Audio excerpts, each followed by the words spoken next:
2 minutes to 7. Let's go back live to Aylesbury to this meeting between the Transport Secretary Philip Hammond and the people against the plans for the high-speed rail link. Our reporter Justin Dealey has been in Aylesbury all afternoon. Justin. Yeah, good evening, Rob. It's certainly been a very interesting afternoon. A number of the protesters have literally left a few moments ago, extremely loud. Some of the key things that Philip Hammond said today was as follows. Now, there will be extensive consultation and views for and against will be listened to. Now, as part of the consultation, there will be a number of road shows, and people earlier on very concerned about the business plan. How exactly is this going to work? That's going to be published during the road show. We're talking about a project that could be costing as much as £20 billion, Rob. So we're talking about a lot of money, and of course this could be going right the way through the countryside in the Chilterns. Now, what he was saying again when he came out of the meeting, he was meeting councillors here outside Aylesbury Vale District Council, and he was saying he can understand the local negativity.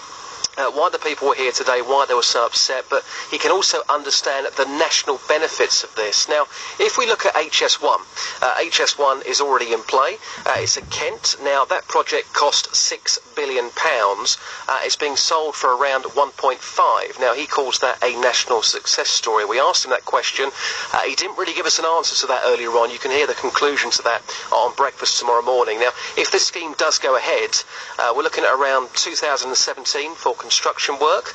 That's then going to take 7 years, and we could see this high-speed rail link by the year 2025. So certainly lots of work to go through. A number of people outside still very unhappy. Joe, you're one of those people.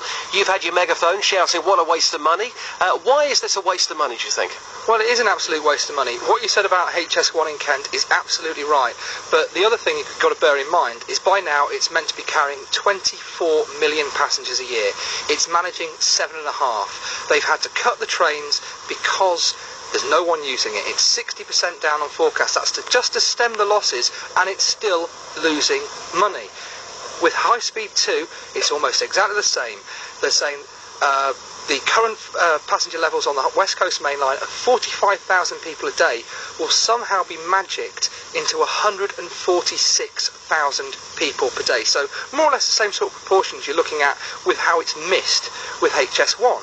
It's going to cost about 5% of our national debt. And on the 20th of October, you're going to be seeing which schools, which hospitals, which fire stations, which police stations, which whatever is going to be cut. And still, they want to go ahead with this railway line that just connects two cities. And why? All the major companies are saying don't travel to work, use video conferencing. The best one of those is, of course, Arup, the very firm that designed the plans for HS2, has told its staff don't travel for meetings, use video conferencing. In 15 years' time, when this thing is going to be finished, who knows what we're going to have in terms of technological advancements? Because you look 15 years back, no one had even heard of email, let alone used it. Now people can't do without it. Imagine what things are going to be like in 15 years. Why on earth do we need to put all our money that is not going into projects that will benefit communities, that will benefit real people, opposed to this railway line that is just going to bypass everyone, and it is just basically a fast train for fast cats. Okay, Lizzie, going to bring you into the conversation as well. When Mr. Hammond came out in his defence, he did speak to the people here. Did you get the answers you were looking for today? Absolutely not, and I didn't expect to be honest, because I've met personally with Mr. Hammond in our own meeting last week. He's not giving any answers. What he's saying is he appreciates that we have concerns, but he will rebut anything we say. That is simply not acceptable. We live in a democracy.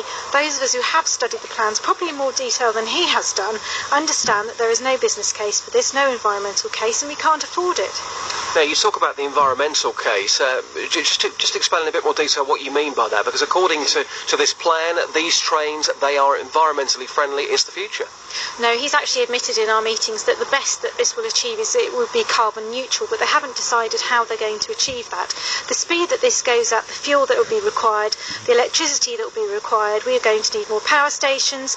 It is not carbon efficient. It does not replace any air travel because there simply are not any flights between Birmingham and London. And it just simply will not benefit this country. They haven't carried out the sufficient analysis in order to counter their claims. OK, just finally, very, very quickly on this one, Mr Hammond was saying he can understand the local negativity, but he can also understand some of the national benefits of this particular train route. Now, if you didn't live in this area of Buckinghamshire, would you think this was a good idea? And be completely honest with me.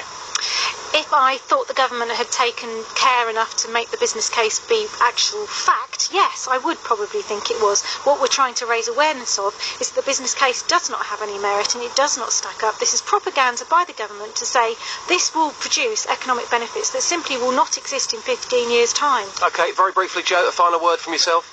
Well, the simple fact is that because we live in the localities of where this thing is going past, we've actually paid attention to the plans. There's many people who've said they wouldn't oppose it if it was in the national interest.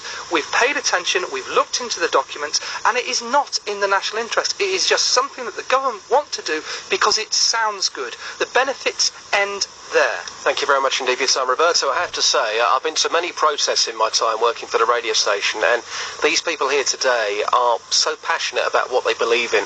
A number of people saying they're here for their grandchildren because they don't want the countryside to be destroyed.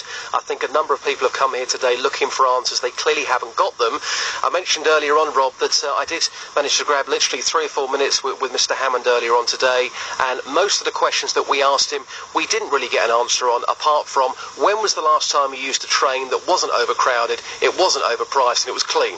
And he said this afternoon. So you can hear that interview tomorrow. Yeah, lucky him, but certainly a very interesting day, certainly not a pleasant day for him. The police were here as well. I have to say it was, on the whole, a very peaceful protest, a number of chants, obviously, but apart from that... Yeah, the people there are very passionate, Justin. Exactly. This is going to take away the heart of the Chilterns, and right across where this train line is proposing to go. Yeah, I know people are they're really unhappy about it, really unhappy. Absolutely, you could really see the passion today. These people clearly think this shouldn't be going ahead. A number of people, again, don't believe in the business plan. As we mentioned earlier on, they can see that published at the roadshow. So it's certainly not a done deal here, but a lot of people still very unhappy about this, and they feel if it does go through, that Buckinghamshire really is going to be killed. Justin, thank you. I wanted Justin Dealey live in Aylesbury this afternoon. Did a great job up there for Three Counties Radio.